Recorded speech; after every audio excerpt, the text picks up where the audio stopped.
很多人说哦，他的声音这样，所以他一定性生活很乱，然后他一定都跟别人就是做很多爱。我从17岁出道开始，就不停的被网络的酸民攻击。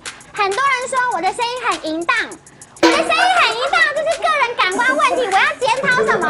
很多人说哦，他的声音这样，所以他一定性生活很乱，然后他一定都跟别人就是做很多爱。很多人说哦，你被骂你就应该检讨，请问都是不实谣言，到底要检讨什么？那请问一下，言论自由包不包括人身攻击？请问一下，言论自由包不包括对公众人物的不实指控？你有没有办法哭着走进派出所，然后一派轻松的说，网络实名制对网络霸凌治标不治本？你有这个办法吗？然后你跟他讲你很害怕，你有没有办法义正言辞的说？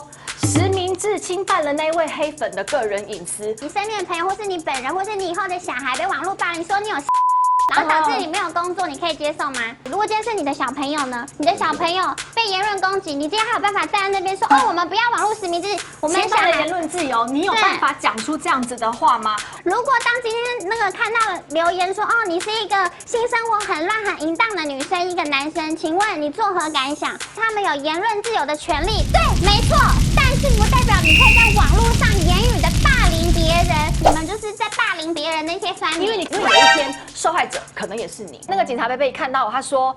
你不要害怕，就是他讲这句话的时候，松山分局那个警察贝贝真的谢谢你，我在警察局大哭。一个女生，我能做的事情就是恐惧、害怕、不知所措。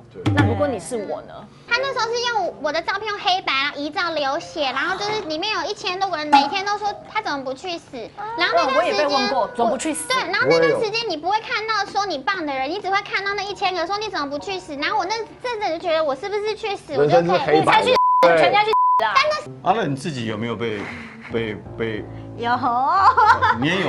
对，你那么可爱的小女生，为什么会有？啊，因为还是会有表现的不好的时候啊。然后因为我觉得表现的不好，谁都会啊。对，但是因为我觉得可能就是有一些人他会抓到这个辫子，所以他会进而想要用这一个点去攻击你。平等健康的一个发言，网络社会才会是美好的。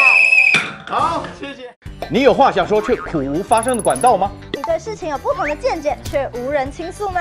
年轻学子们站出来，说出你们的想法，让我们听听年轻人的心声。闹辩风下，强力征求学生辨识，只要你敢说，我们就敢要。赶紧拍摄影片，然后发送到我们以下的信箱，就会有专人跟你联系。还有，别忘了订阅我们闹辩风向的 YT 频道，按赞，开启小铃铛，就不会错过我们精彩的辩论哦。各位朋友，闹辩风向，敢嘴就来辩。